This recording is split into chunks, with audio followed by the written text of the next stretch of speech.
Encounter शब्द कानून में है ही नहीं। लेकिन जो अपराधी पुलिस को चैलेंज कर रहे हैं उनके साथ क्या? चैलेंज इसलिए कर रहे हैं कि वो जानते हैं कि पुलिस को लॉ यूज करना नहीं आता। अगर इनकाउंटर्स नहीं तो फिर क्या सोल्यूशन है? जो प्रोफेशनली बहुत साउंड नहीं होता है आईपीएस, उन्हीं लोगों का ये फितूर आता है। आजीवन कारावास भी हो सकता है वैसे पुलिस अधिकारी को। कुछ लोग कहते हैं कि नहीं ये बहुत सही है, तो मुझसे पूछे कि आपके बेटा के साथ इसको कर दें तो कैसा लगेगा। ऑपरेशन लंगड़ा भी तो चल ही रहा है। ये सब आप लोग का टर्म्स है, ये कोई थोड़ा ही रास्ता है कि गोली मार दो।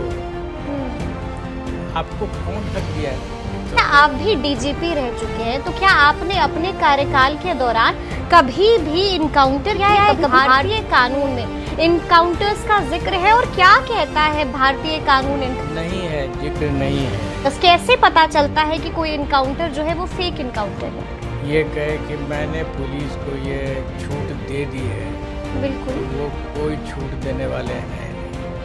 नमस्कार, हमारा नाम है समरीन और आपने देखना शुरू कर दिया है खबर अनफिल्टर्ड। देखिए, जो भी पुलिस को चैलेंज करेगा उसको 48 घंटों के अंदर जवाब दे दिया जाएगा। ये बातें कही हैं मुख्यमंत्री सम्राट चौधरी ने और आप लगातार देख रहे हैं कि किस तरह से सम्राट सरकार एक्शन मोड में नजर आ रहा है। देखिए, 15 तारीख को सम्राट चौधरी ने सीएम पद की शपथ ली थी और तब से लेकर अब तक न जाने बिहार में कितने इनकाउंटर्स हो चुके हैं।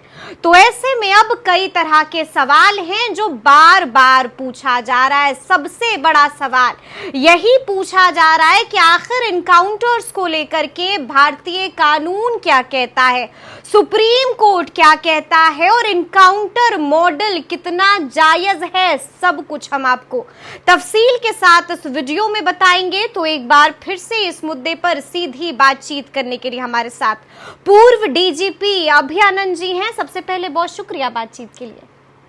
धन्यवाद जी।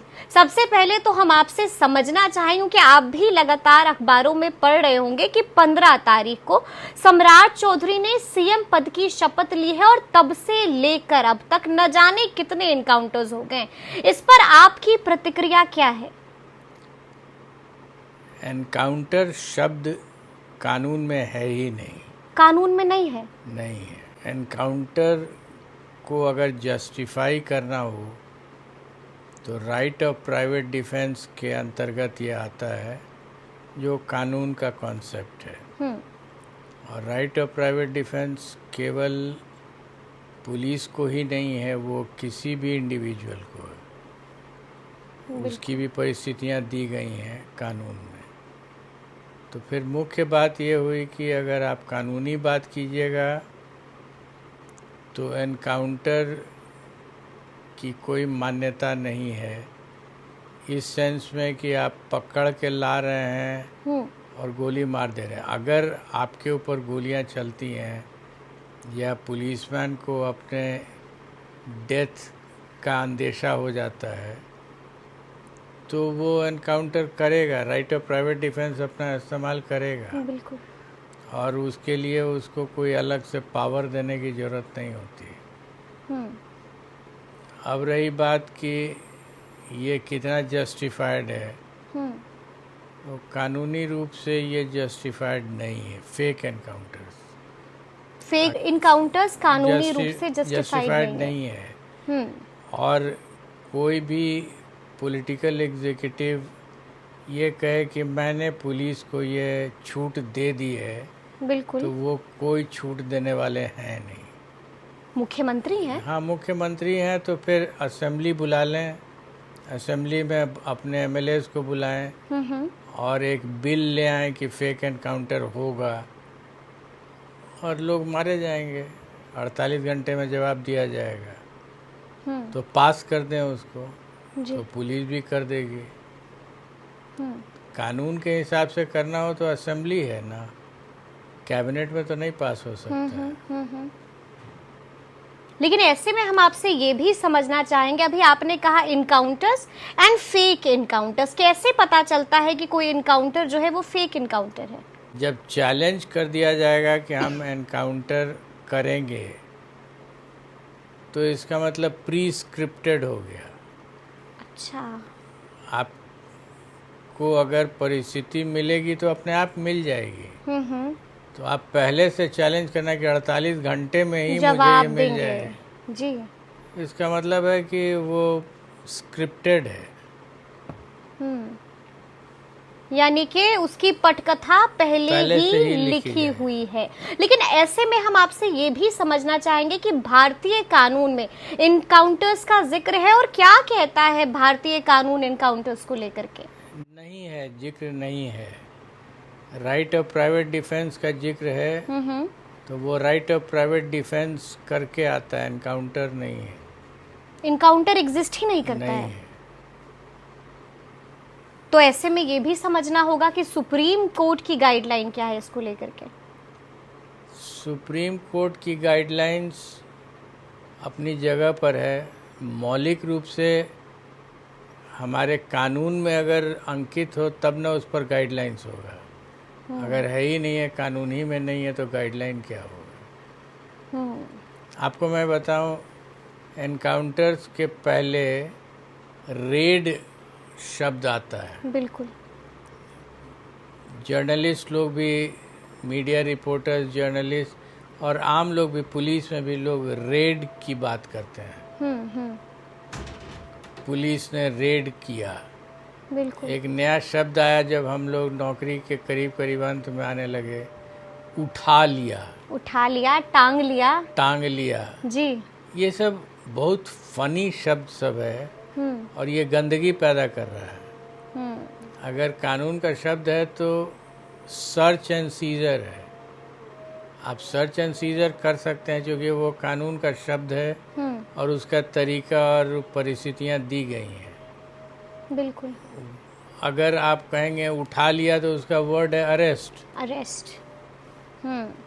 तो ये सब जब शब्द सुनते हैं तो विचलित हो जाता है मन। उठा लेते हैं, हम कोई क्रिमिनल है कि उसको उठा लेंगे, किडनैप कर रहे हैं उसको। बिल्कुल बिल्कुल। तो ये सब जितने भी शब्द हैं वो गंदे शब्द हैं, और जब तक इस्तेमाल होता रहेगा तब तक बहुत ही खराब वाइब्स इससे मिलता है। अच्छा, आप भी डीजीपी रह चुके हैं, तो क्या आपने अपने कार्यकाल के दौरान कभी भी इनकाउंटर किया है? कभी ऐसी नौबत आई? अनेकों स्टोरीज हैं, और अरेस्ट किया है हमने, लॉ के प्रोसेस को इस्तेमाल किया है। फॉर एग्जांपल 2012 में 2006-07 से लेके 12 तक में क्राइम काफ़ी कंट्रोल में आया था। 2012 में तत्कालीन मुख्यमंत्री ने मुझे बुला के पूछा कि आपको ऐसा नहीं लग रहा है कि कुछ क्राइम बढ़ गया है? नीतीश कुमार जी ने। जी। तो हमने कहा हाँ सर, ये हम देख रहे हैं कि क्राइम थोड़ा बढ़ा है। तो उन्होंने कहा कि इस पर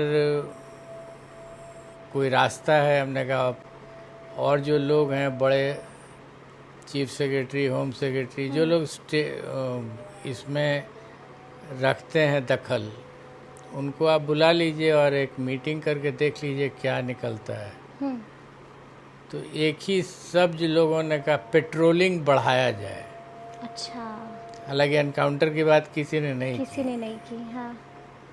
तो ऐसे हमसे फिर उन्होंने पूछा लास्ट में, तो हमने कहा कि सर ये हो रहा है, जो हमने डेटा कलेक्ट किया है कि लोग क्राइम करके सज़ा पाए हैं।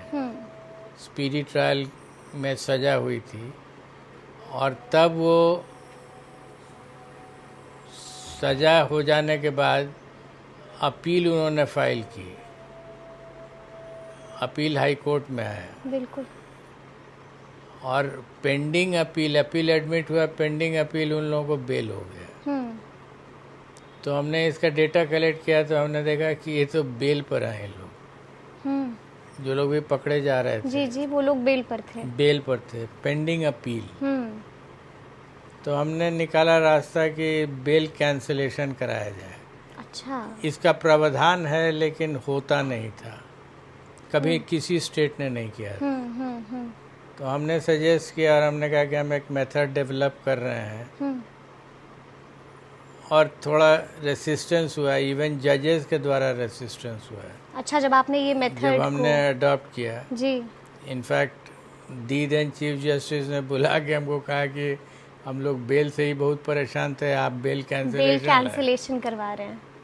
तो हमने कहा कि मैडम अगर मेरा अप्रोच गलत है, इलीगल है, तो आप डिसमिस कर दीजिए।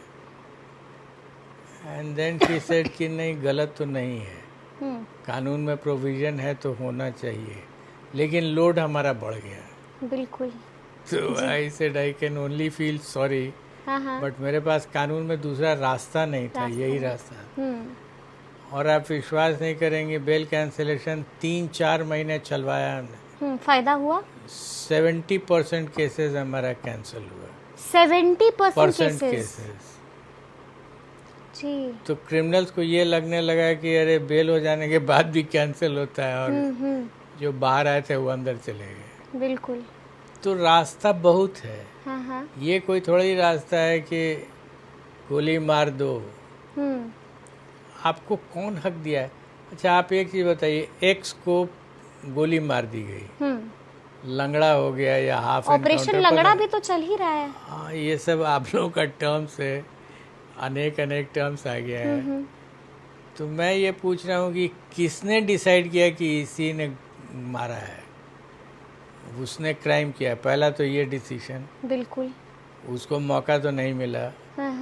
आप होते कौन है डिसाइड करने वाले कि उसकी पनिशमेंट क्या होगी? उसके बाद नेक्स्ट है कि अगर ये दोषी है भी तो इसकी पनिशमेंट क्या होगी। अगर ये मान लीजिए कन्विक्टेड हो भी जाए तो क्या जज ऑर्डर कर सकता है कि इसको खड़ा करके गोली मार दो? ये सजा आपने वो दे दी जो जज भी नहीं दे सकता था। बिल्कुल बिल्कुल। तो देयर इज नो वे। आपने अपने इंट्रो में कहा कि कुछ लोग कहते हैं कि नहीं ये बहुत सही है, तो उनसे पूछिए कि आपके बेटा के साथ इसको कर दें तो कैसा लगेगा। बिल्कुल बिल्कुल। उनका बेटा कितना बड़ा भी क्रिमिनल हो, लेकिन आप तो चाहेंगे कि उसको भी ट्रायल का मौका मिलना चाहिए। तो it is not good in any sense.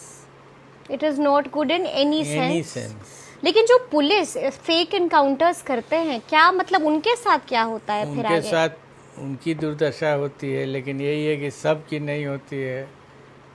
अगर उसका फैमिली पीछे पड़ गया और बुढ़िया बिस्तर बांध करके पुलिस के पीछे पड़ा, तो निश्चित रूप से उनको आजीवन कारावास की सजा होगी। आजीवन कारावास भी हो सकता है वैसे पुलिस अधिकारी को जो फेक एनकाउंटर्स करते हैं। Yes, I know of IPS officers जिनका डेथ हो चुका है, रिटायर कर गए, डेथ हो चुका है, उनके अगेंस्ट में केसेस चल रहे थे सुप्रीम कोर्ट तक जी। उनके डेथ के बाद ऑर्डर हुआ कि उनको FIR नेम कीजिए और स्टार्ट कीजिए इन्वेस्टिगेशन। तो कोई पूछेगा कि मरने के बाद क्यों? बिल्कुल। अब इसका क्या फायदा? फायदा, मान लीजिए एक्यूज मर गया है, तो फाइनल रिपोर्ट एक्यूज डेड जाएगा, लेकिन इन्वेस्टिगेशन तो आपके अगेंस्ट में होगा, छोड़ा नहीं जाएगा। ये जो प्रोफेशनली बहुत साउंड नहीं होता है ना IPS में, उन्हीं लोगों का ये फितूर रहता है। एनकाउंटर कर दो, एनकाउंटर ठोक दो। कोई ये लैंग्वेज ही बहुत गलत है। बहुत गलत लैंग्वेज है। हम IPS हुए थे क्राइम करने के लिए नहीं हुए थे। और जो भी जितने IPS हैं नौकरी कर रहे हैं, वो पढ़े लिखे समझदार व्यक्ति लोग हैं जो एग्जाम UPSC दे के आते हैं। बिल्कुल। लेकिन जिस तरीके से वो भाषण देते हैं और सॉल्यूशन सजेस्ट करते हैं, वो at least I am not in favour.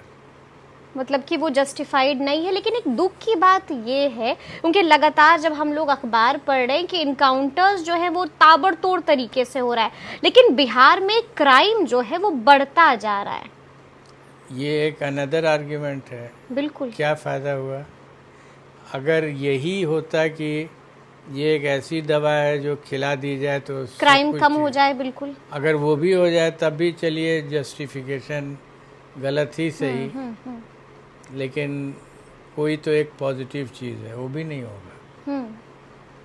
तो ये एक बड़ी आयरनी है। और एक अंतिम सवाल है मेरा आपसे, तो फिर आपको क्या लगता है, फिर अपराध को कैसे कम किया जाए? क्योंकि आप भी देख रहे हैं कि बिहार में अपराध लगातार बढ़ रहा है, लगातार बढ़ रहा है। अगर इनकाउंटर्स नहीं तो फिर क्या सोल्यूशन है? सोल्यूशन है लॉ, स्पीड अप कीजिए, लॉ के प्रोसेस को स्पीड अप कीजिए।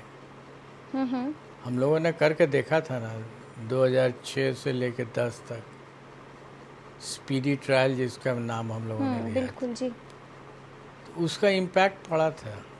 लेकिन जो अपराधी पुलिस को चैलेंज कर रहे हैं उनके साथ क्या? चैलेंज इसलिए कर रहे हैं कि वो जानते हैं कि पुलिस को लॉ यूज करना नहीं आता है। यानी कि अगर पुलिस समझ जाए कि लॉ का इस्तेमाल कैसे करना है तो फिर अपराध पर नियंत्रण पाया जा सकता है। बिल्कुल। चलिए, तो सुना आपने क्या कुछ कहा है पूर्व डीजीपी अभयानंद जी ने। देखिए, सब कुछ समझा दिया है और बता दिया है कि इनकाउंटर्स कितना जायज है और कितना नाजायज है। तो फिर ये पूरी बातचीत और ये पूरा वीडियो आपको कैसा लगा है, कमेंट करके हमें जरूर बताइएगा। तो ऐसे तमाम अपडेट्स के लिए बिल्कुल ऐसे ही हमारे साथ बने रहिएगा और देखते रहिएगा खबर अनफिल्टर्ड। बहुत शुक्रिया आपका।